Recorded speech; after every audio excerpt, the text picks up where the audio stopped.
there isn't a kind of a strategic logic, a linear strategic logic. Well, I'll do this, and then I'll do this, and that will lead to this. And it was more a logic of serendipity. So it would, and there, for me, there were two threads that ran through, two through lines. So one was writing. I loved to write. I'd been an English major at Wellesley. I'd worked on my writing, and as you read, I soon after finishing this job in New York, we came back to Boston. I did a master's degree in journalism. So writing was something that was always a prized skill for me, because for me, writing was thinking, and it was framing ideas and clearly and persuasively. And so I continued to develop that, and that continued to be something that I brought to everything I did.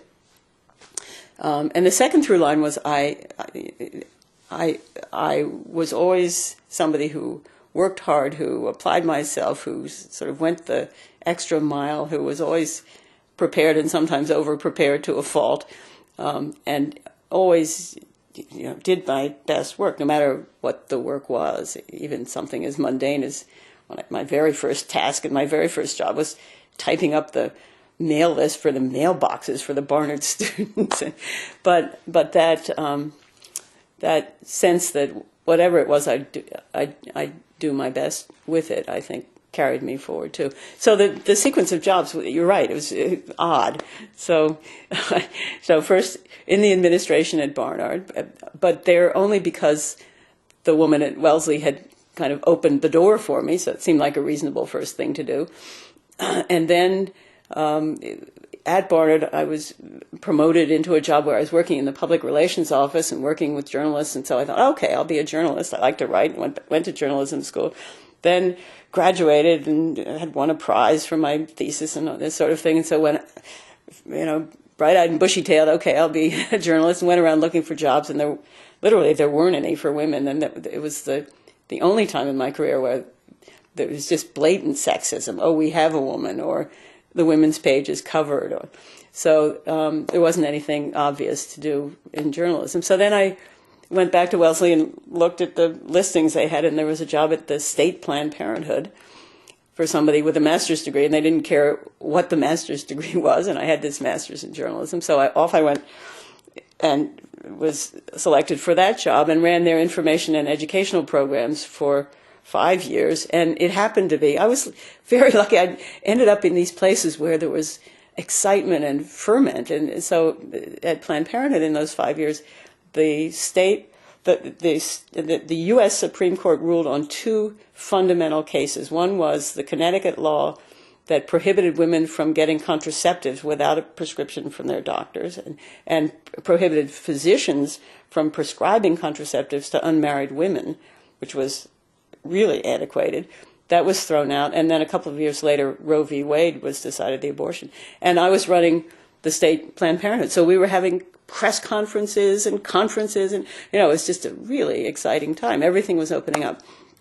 So I did that, and then in doing that came into contact with the state public health commissioner, who saw something I'd written and hired me to write with him, and we wrote and published articles in the New England Journal of Medicine. And so that led into academia, because now I had all these publications in a very prestigious medical journal. Went to work with a surgeon who was running a policy institute, a health policy institute at Boston University. We published some books, and then he sat me down and said, you need a PhD, because if you have a PhD, there will be no ceiling. And so we arranged for me to do a PhD at Boston University, and then by then I had quite a kind of dossier of publications, and so I was tapped for a job at Harvard to chair a department there in the School of Public Health that was doing the social science piece of the public health agenda. And so off I went to Harvard. Wasn't there for more than 2.5 years when I got this phone call from the vice chair of the Wellesley College Board of Trustees saying, "Did you know your alma mater is looking for a president?" I said, yes, and I had heard. And he said, "Well, your name keeps coming up." And so one thing led to another, and I did this big right turn, went off to run Wellesley. And none of that was planned. in in any kind of purposeful way. But it was all, wonderful opportunities opened, and I saw the opening and moved into it. But it was very much serendipity and good luck. Stumbling into the presidency of Wellesley College was pretty amazing, and lots of people. I've since, of course, met people whose ambition it is to be a college president, who, work very hard to assemble the credentials and then put themselves forward in searches, and sometimes it never pans out for them, of course. So that was a really amazing piece of luck, just dumb luck. Happened to catch the eye of the search committee.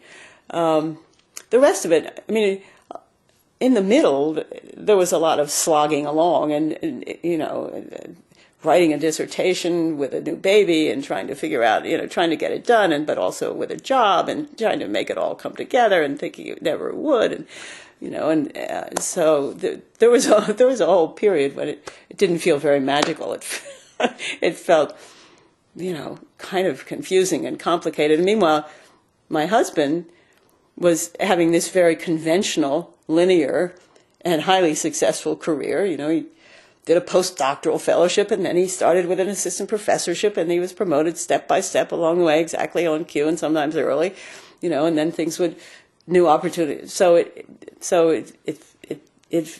felt more perplexing and confusing and kind of unlikely that it would all come together in the way I was doing it than the way he was following a well-trod path and I was making one up.